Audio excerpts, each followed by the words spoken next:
Donc, ce soir, j'aimerais pouvoir continuer ce qu'on a débuté la semaine passée en regardant cet épisode des 10 faits concernant l'Antéchrist. On a déjà considéré les 5 premiers faits, on va les réécouter par contre, juste pour pouvoir à nouveau entendre ces faits-là et se souvenir de ces informations-là. Puis ensuite, j'aimerais vous expliquer les 5 derniers faits ce soir. Et vous savez, quand on parle de la prophétie biblique, c'est un sujet extrêmement important dans la parole de Dieu.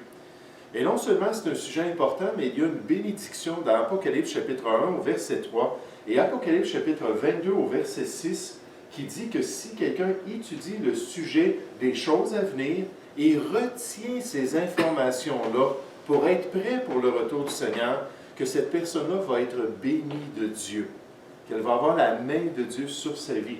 Et donc, pour moi, la prophétie, c'est un des sujets qu'on doit absolument enseigner pour être fidèle envers tout le conseil de Dieu, puis donner des enseignements qui sont nécessaires pour l'Église de Jésus-Christ. Donc, j'aimerais qu'on puisse réécouter les 5 premiers faits, après le 6e fait, commencer à vous expliquer les 5 derniers faits pour nous donner une perspective, si on pourrait dire, un survol de ce que la Bible a à dire concernant le personnage de l'Antéchrist.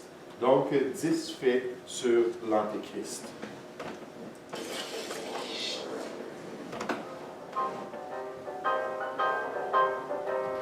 10 faits à savoir concernant l'Antéchrist. Fait numéro 1. L'Antéchrist est un personnage biblique des scénarios des derniers temps de l'histoire de l'homme, d'après la prophétie de la Bible, la parole de Dieu. Fait numéro 2. Le mot grec antichristos est parfois traduit par le nom Antéchrist et parfois par le mot antichrist dans nos versions françaises. Puisque la proposition anti peut signifier celui qui précède un autre, donc l'antéchrist, ou celui qui est opposé à un autre, qui est son adversaire, donc l'antichrist. Fait numéro 3. D'après la chronologie biblique, l'antéchrist paraîtra durant une période de grande trouble spirituelle et sociale dans le monde, appelée la tribulation par le Seigneur Jésus. En fait, il sera l'instigateur du début de cette période grâce à un traité de paix et de sécurité qu'il signera avec les nations de notre monde, en particulier avec la nation d'Israël. Fait numéro 4. Le personnage de l'Antéchrist est décrit par les Écritures comme un être entièrement impie, rebelle et anti-croyant, bien qu'il dissimulera sa vraie nature durant les négociations de paix avec les hommes. Les noms qui lui sont attribués dans la parole de Dieu sont l'impie, l'adversaire, le fils de la perdition, la bête qui monte de la terre, le chef qui doit paraître. Fait numéro 5. D'après le livre de l'Apocalypse, l'Antéchrist doit régner sur la terre entière pendant une période de 3 ans et demi, et toutes les nations lui seront soumises. Son règne sera donc universel, unifiant ainsi tout le monde dans une impiété et une rébellion envers Dieu. Fait numéro 6. De même, l'Antéchrist sera accompagné d'un vice-président qui accomplira des œuvres miraculeuses ou surnaturelles aux yeux de tous, afin que l'être humain de cette génération rende une vénération complète au vainqueur des nations du monde. Donc, le fait numéro 6 nous parle du faux prophète. Nous parle du fait que l'Antéchrist va venir pour régner et qu'il va avoir un porte-parole auprès des nations. Celui qui va propager son message, celui qui va guider les nations du monde pour pouvoir rendre une vénération envers l'Antéchrist. Vous savez, c'est frappant dans les Écritures, on voit que Dieu nous présente la Sainte Trinité. Il nous parle du Père, du Fils et du Saint-Esprit.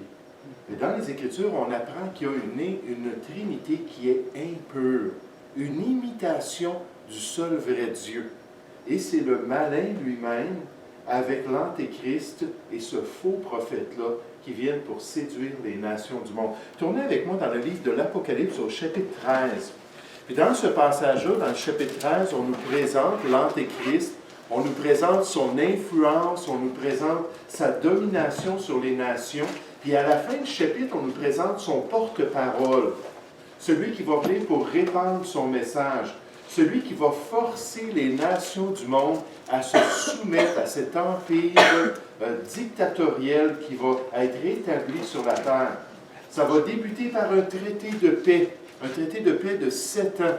Puis pendant les 3 premières années et demie, l'Antéchrist va consolider son autorité. Et lorsqu'il va avoir le contrôle de toutes les armées du monde, de tout le système monétaire, de toute la planète entière, après 3 ans et demi, là, il va montrer ses vraies couleurs.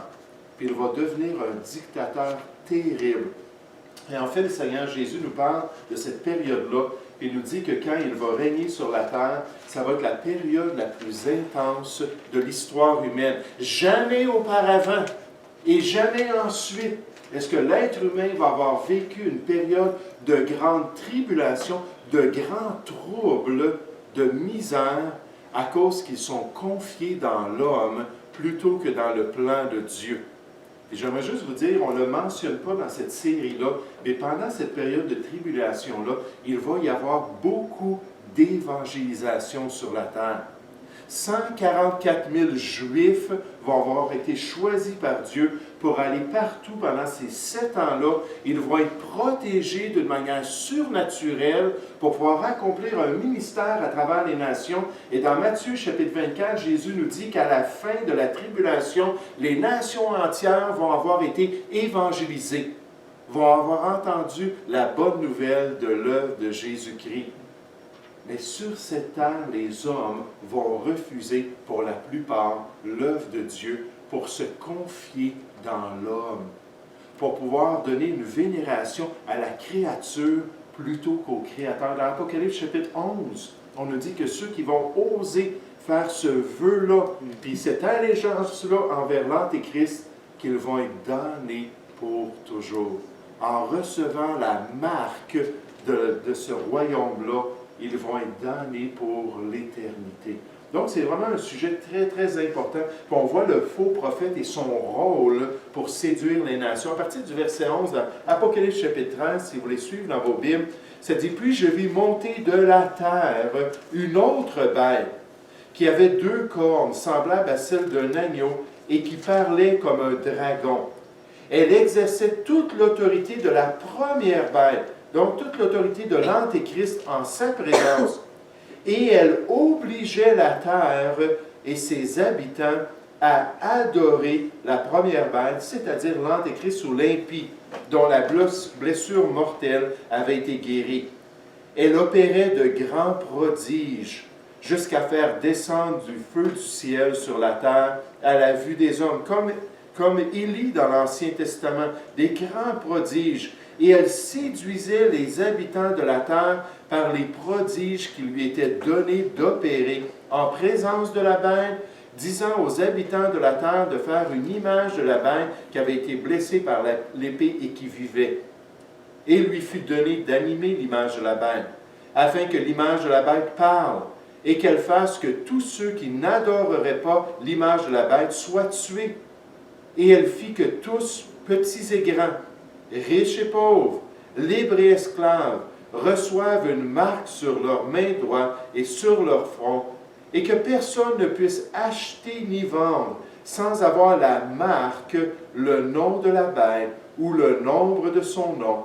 C'est ici la sagesse que celui qui a de l'intelligence calcule le nombre de la bête de l'Antéchrist, car c'est un nombre d'hommes, et son nombre est 666. Puis là, nécessairement, on voit la technologie, le contrôle ultime d'un royaume qui aura une seule devise, qui aura une banque mondiale, et qui va faire que même le commerce va dépendre du système, du nouvel ordre mondial qui va être établi sur la terre. Pensez à Jean, qui parle des habitants du monde à son époque, qui ne pourraient pas acheter, qui ne pourraient pas vendre sans une marque.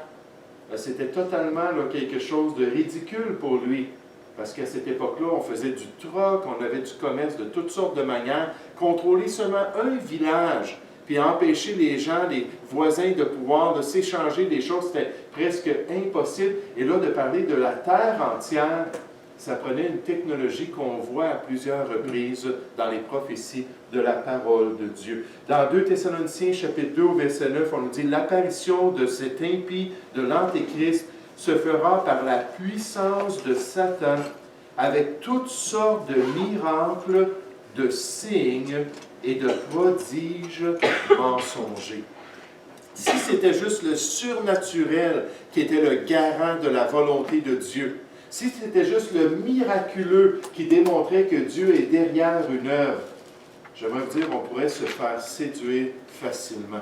Et nécessairement, Dieu nous a donné la vérité pour nous aider et nous guider alors qu'on expérimente les choses. Dans Matthieu chapitre 24, au verset 24, on nous dit qu'à cette époque-là, il se fera de grands prodiges et des miracles extraordinaires au point de séduire, s'il était possible, même les élus, même ceux qui ont été prédestinés au salut par la grâce de Dieu.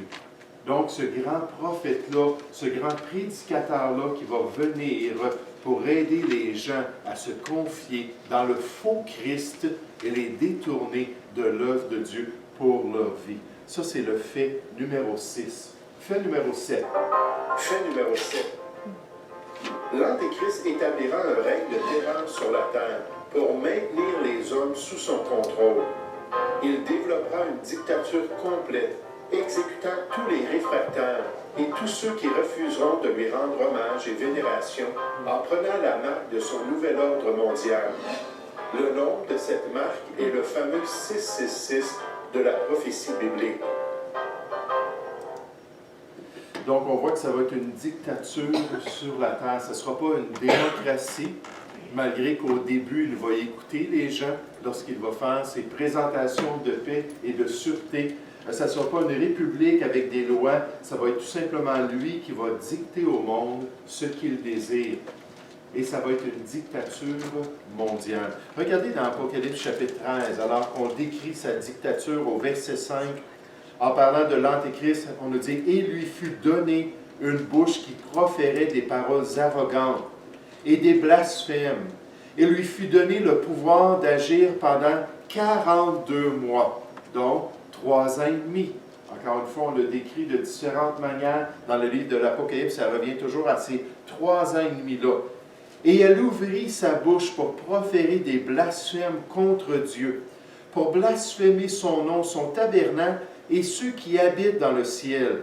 Il lui fut donné de faire la guerre aux saints et de les vaincre aux croyants pendant cette période de temps-là. Il lui fut donné autorité sur toute tribu, tout peuple, toute langue et toute nation. Et tous les habitants de la terre l'adoreront. Ceux dont le nom n'a pas été écrit dans le livre de vie de l'agneau qui a été immolé dès la fondation du monde. Regardez le verset 15 à nouveau. On nous dit, il lui fut donné d'animer l'image de la bête, afin que l'image de la bête parle, et qu'elle fasse que tous ceux qui n'adoraient pas l'image de la bête soient tués. Et elle fit que tous, petits et grands, riches et pauvres, libres et esclaves, reçoivent une marque sur leur main droite et sur leur front, et que personne ne puisse acheter ni vendre sans avoir la marque, le nom de la bête ou le nombre de son nom. Cette dictature-là dans les derniers temps, c'est lui qui va décider du sort de l'homme. C'est lui qui va établir les règles sur la terre. C'est lui qui va mettre les limites de la liberté personnelle et de la liberté de la société qui va être développée autour de lui.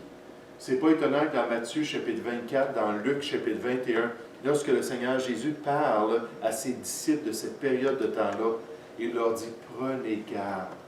Prenez garde parce qu'il va venir des autorités sur cette terre qui vont vous maltraiter, qui vont vous persécuter, qui vont faire toutes ces choses-là parce qu'ils ne me connaissent pas, ils ne connaissent pas mon Père céleste. » Et même la parole de Dieu dans le livre de Zacharie, chapitre 12 et 13, nous parle que le 2/3 du peuple juif va être affecté lors du règne de l'Antéchrist. Donc les Juifs vont se réveiller.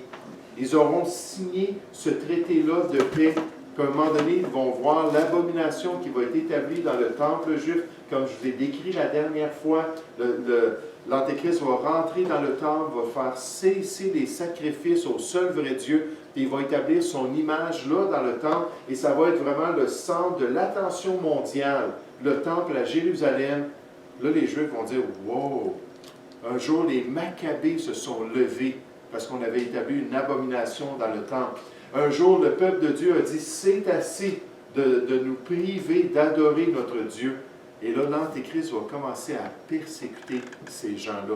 Puis dans l'Apocalypse chapitre 12, on nous dit qu'il va persécuter ceux qui sont attachés à la parole de Dieu. Regardez dans l'Apocalypse chapitre 12, à partir du verset 7, comment est-ce que l'Antéchrist va avoir cette autorité sur la terre et que même les démons et le diable vont être limités à leur œuvre sur la terre. Vous savez, d'après les Écritures, en ce moment, le diable peut aller dans la présence de Dieu.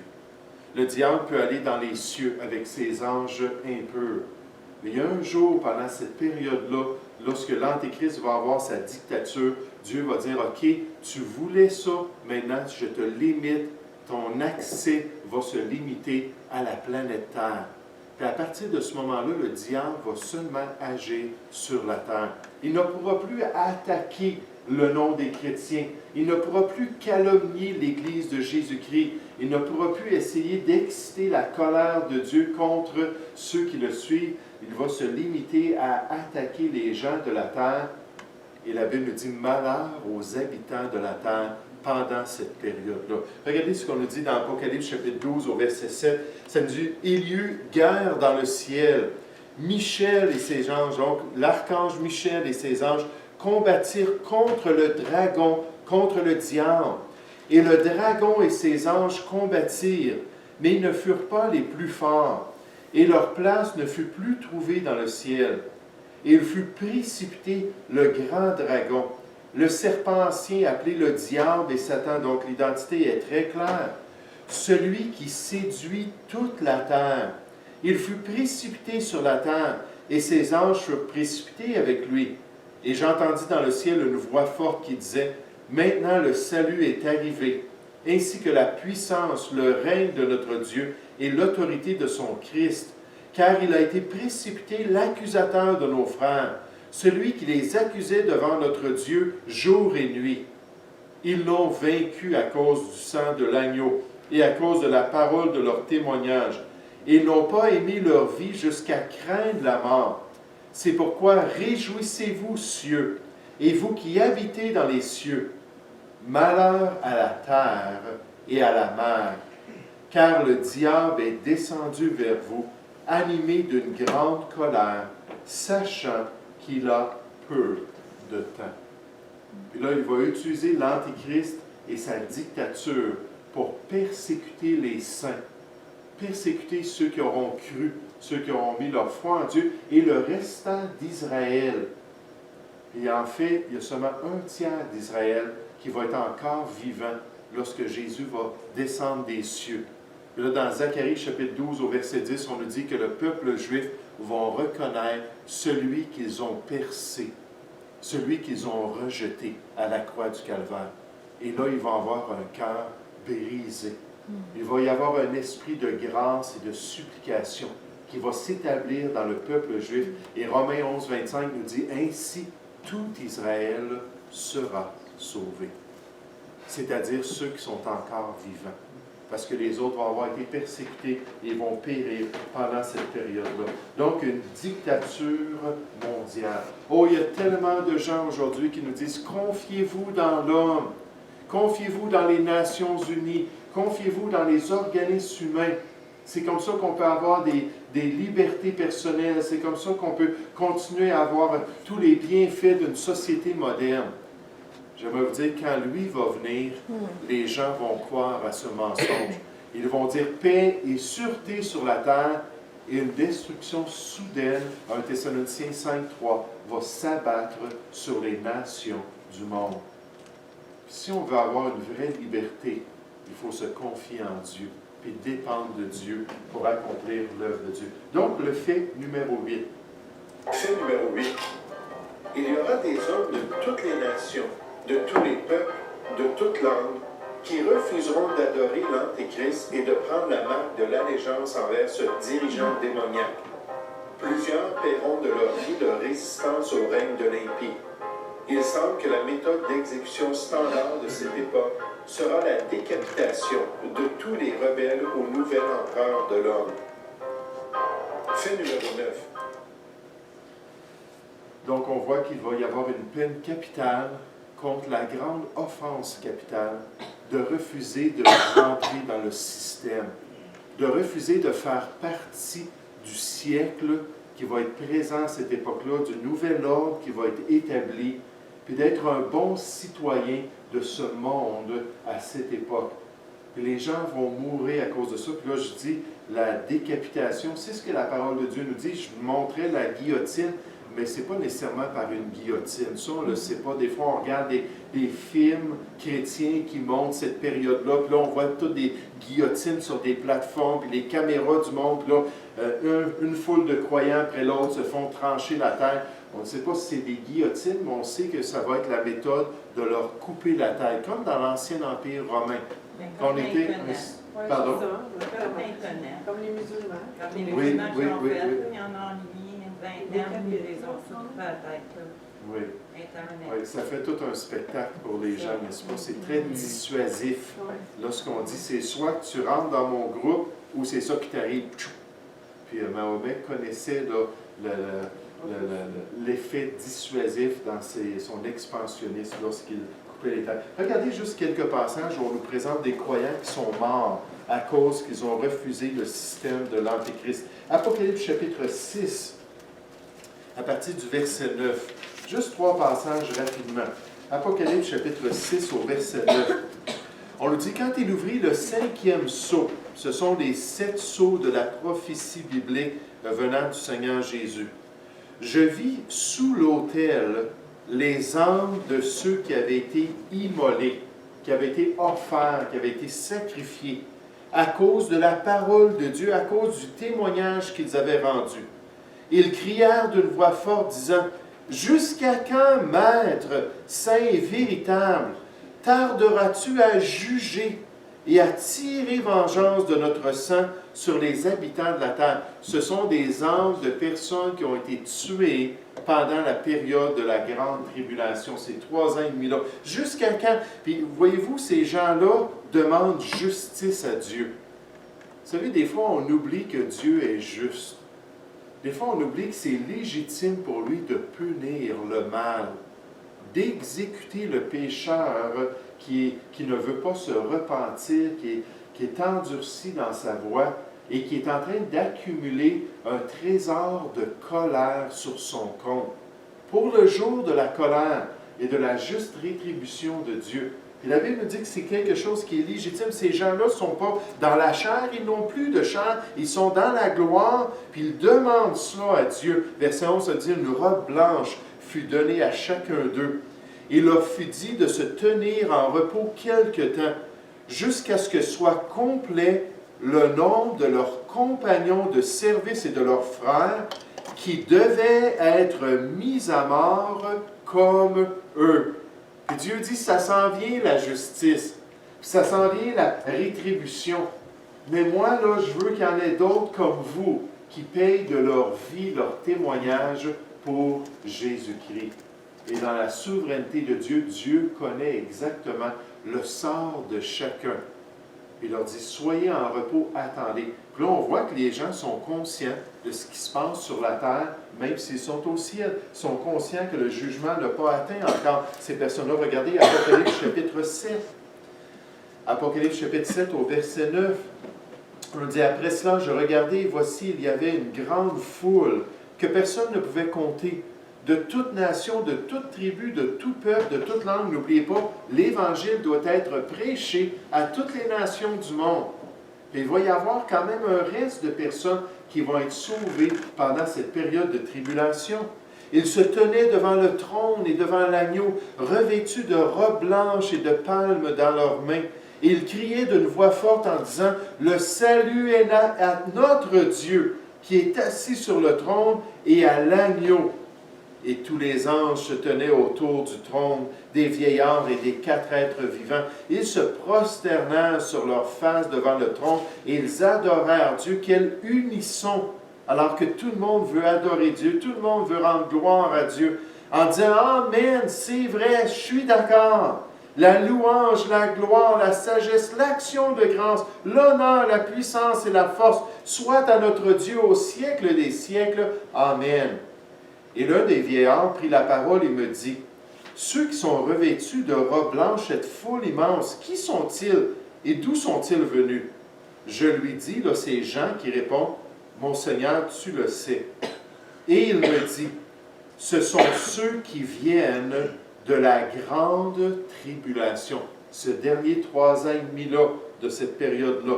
Ils ont lavé leurs robes et les ont blanchis dans le sang de l'agneau. Ils ont été sauvés pendant la grande tribulation. C'est pour cela qu'ils sont devant le trône de Dieu et le servent jour et nuit dans son temple.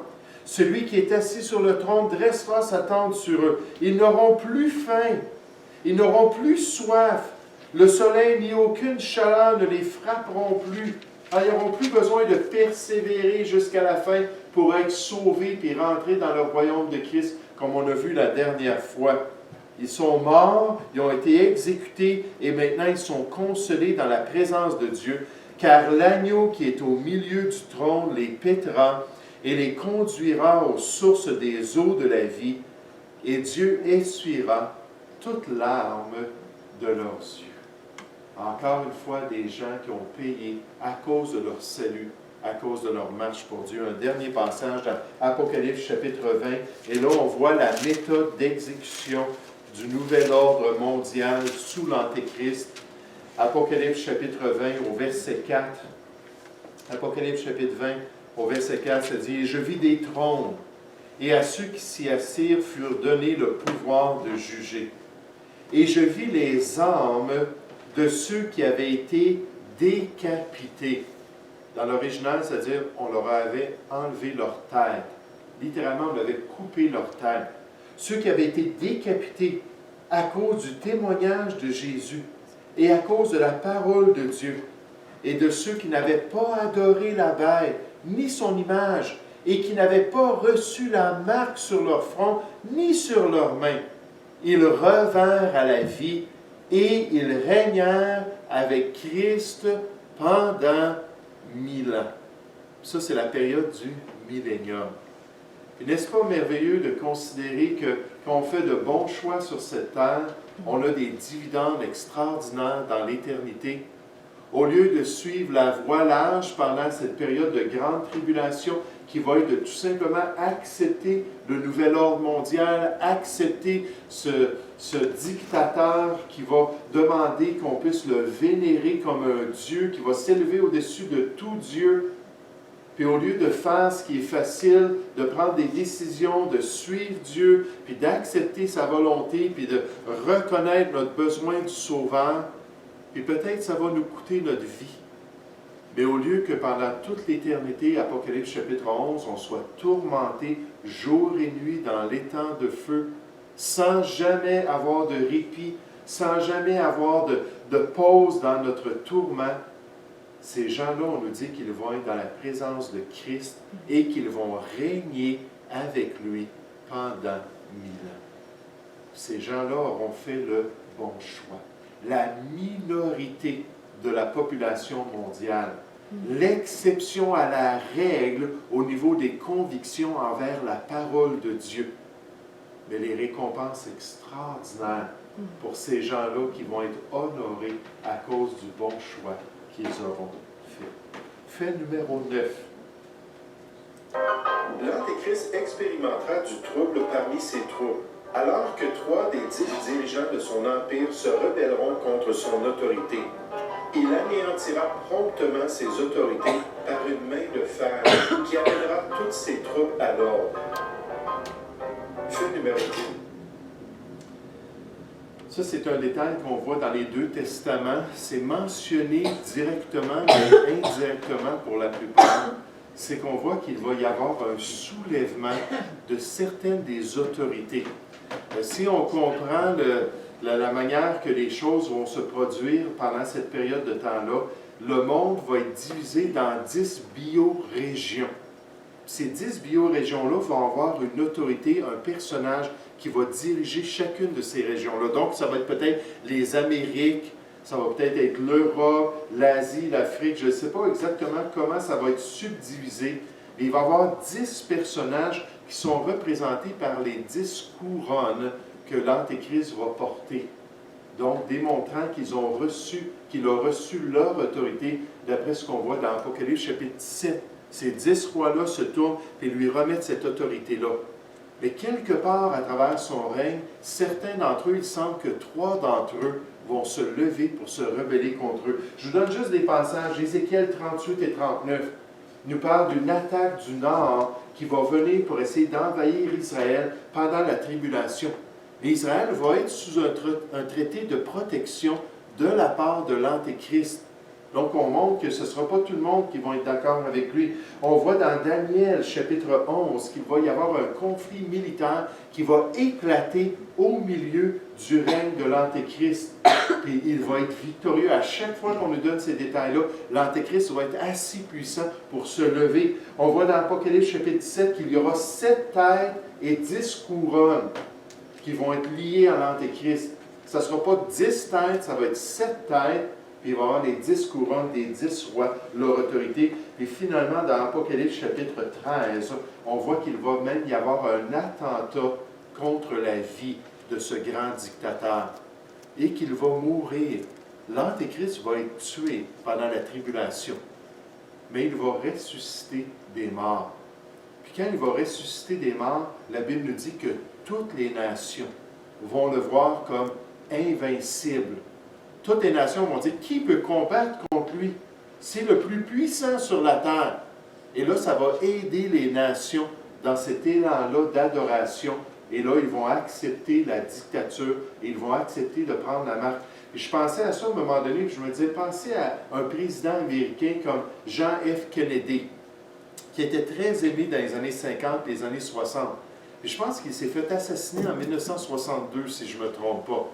Puis imaginez si après cet assassinat-là, tout cet élan de compassion envers son épouse, puis envers ses enfants, imaginez s'il se représentait devant le peuple américain, puis disait « Je suis revenu à la vie ». Pensez-vous que ça aurait été facile après ça de dire « Maintenant, je veux changer la Constitution, je veux établir de nouvelles règles ». Puis je pense que les gens auraient tout simplement dit « Certainement ». Et surtout pendant la période de la tribulation, il va y avoir un esprit d'égarement. Comme en ce moment, il y a l'Esprit de Dieu qui travaille dans le cœur des hommes pour les convaincre, il va venir un esprit d'égarement pour leur permettre de croire aux mensonges. Mais ce soulèvement-là qui va être un échec finalement, et le seul qui est assez puissant pour vaincre l'Antéchrist, c'est le vrai Christ. Et ça, c'est le point numéro 10. Finalement, l'Antéchrist et son vice-roi seront détruits par l'apparition du Seigneur Jésus, qui est le roi des rois et le Seigneur des seigneurs, et qui établira un règne de paix pour tous les hommes, l'âge d'or de l'expérience humaine sur cette terre. Regardez avec moi en terminant dans Apocalypse chapitre 19. Et dans l'Ancien Testament, lorsqu'on parle du grand jour de Dieu Tout-Puissant, qu'on le montre en train de se lever puis venir sur cette terre, régler les conflits humains, délivrer son peuple d'Israël, intervenir à la bataille d'Armageddon dans la vallée de Megiddo près de Jérusalem. On voit dans Apocalypse chapitre 19 que c'est le Seigneur Jésus avec les anges et avec les saints qui vont venir pour établir ce règne de 1000 ans. Et là, les armées du monde vont le voir, puis ils vont être unis ensemble contre Dieu, puis ils vont avoir donné leur allégeance à un homme, puis ils vont peut-être lever leurs armes contre lui, puis ils n'auront aucune puissance contre la parole de Dieu qui va sortir et cette condamnation qui va s'abattre sur les armées du monde. Apocalypse chapitre 19, pour la gloire de Jésus-Christ et de Dieu le Père, ça nous dit au verset 11, « Puis je vis le ciel ouvert, et voici parut un cheval blanc. Celui qui le montait s'appelle fidèle et véritable, Il juge et combat avec justice. Ses yeux étaient comme une flamme de feu. Sur sa tête étaient plusieurs diadèmes. Puis on passe dans l'Apocalypse chapitre 1 où on nous présente le Seigneur Jésus avec ses yeux comme une flamme de feu, puis tous ces diadèmes-là, ces couronnes-là sur sa tête. Donc c'est vraiment le Fils de Dieu. Il avait un nom écrit que personne ne connaît si ce n'est lui-même. Et il était revêtu d'un vêtement teint de sang. Son nom est la parole de Dieu. Les armées qui sont dans le ciel le suivaient sur des chevaux blancs, revêtus d'un fin lin blanc pur. De sa bouche sortait une épée aiguë pour frapper les nations. Il les pètera avec une verge de fer. Il foulera la queue du vin de l'ardente colère du Dieu Tout-Puissant. Il avait sur son vêtement et sur sa cuisse un nom écrit « Roi des rois et Seigneur des seigneurs ». L'autorité au-dessus des autorités de ce monde. L'autorité au-dessus des principautés du siècle présent. Et je vis un ange qui se tenait dans le soleil. Il cria d'une voix forte, disant à tous les oiseaux qui volaient au milieu du ciel, « Venez, rassemblez-vous pour le grand festin de Dieu, afin de manger la chair des rois, la chair des chefs militaires, la chair des puissants, la chair des chevaux, la chair de ceux qui les montent, la chair de tous, libres et esclaves, petits et grands. » Puis dans l'Ancien Testament, on nous dit que l'Éternel se lève et qu'il descend pour délivrer son peuple et que les armées du monde sont rassemblées dans la vallée de Megiddo et que les armées n'ont même pas le temps de tirer, de commencer à attaquer l'Éternel, qu'ils vont mourir sur place. Puis on nous parle d'une vaste armée qui va être debout et qui va être consumée avant même de pouvoir réagir. Leurs yeux vont fondre dans leurs orbites, leur langue va fondre dans leur bouche, puis ils vont mourir debout comme ça pour ensuite s'effondrer par terre. Et des fois, les gens voient ça et disent « Ah, ça c'est une explosion nucléaire, n'est-ce pas? C'est tellement rapide l'impact que tout le monde est consumé. » Non, ça nous parle de la bouche de l'Éternel qui envoie sa parole et qui consume tous ces gens-là pour faire un grand festin pour les animaux de la terre, pour le restant de la création qui vont bénéficier de l'œuvre de Dieu. Verset 19, on nous dit « Et je vis la bête, en parlant de l'Antéchrist, les rois de la terre, tous les rois et leurs armées, rassemblés pour faire la guerre à celui qui était assis sur le cheval et à son armée. » Quelle prétention de la part de l'homme! Quelle folie de penser pouvoir combattre contre le Dieu Tout-Puissant! Et pourtant, c'est ça qu'ils vont désirer. Dans l'Apocalypse chapitre 11, ça dit qu'ils vont avoir le même dessein. Ces rois-là et l'Antéchrist et le faux prophète d'essayer de détruire le vrai Christ. Après tout, quand il était l'agneau de Dieu, ils ont été en mesure de le faire, les forts ennemis, n'est-ce pas? Mais là, il revient comme le lion de la tribu de Juda, n'ayant peur d'aucun, ayant toute la puissance de Dieu. Et la bête, l'Antéchrist, fut prise, et avec elle le faux prophète, qui avait fait devant elle les prodiges par lesquels il avait séduit ceux qui avaient pris la marque de la bête et adoré son image. Ils furent tous les deux jetés vivants dans l'étang ardent de feu et de soufre, ce qui est communément appelé l'enfer ou le lac de feu. Les premiers à être jetés dans le lac de feu. Et les autres furent tués par l'épée qui sortait de la bouche de celui qui était assis sur le cheval. Donc l'épée de sa bouche, sa parole, a détruit tous les autres. Et tous les oiseaux se rassasièrent de leur chair. Et pendant des mois et des années, ils vont trouver ces cadavres-là, d'après les passages prophétiques, pour enterrer tout ce qui reste des cadavres et ce que les animaux n'auront pas mangé, pour que ce soit vraiment un règne de paix sur la terre et qu'on n'ait pas ce grand carnage-là à considérer pendant le millénium de Dieu. Mais comment le Seigneur est totalement souverain, même sur la folie de l'homme, et même sur ce grand héros qui va venir séduire les nations de ce monde.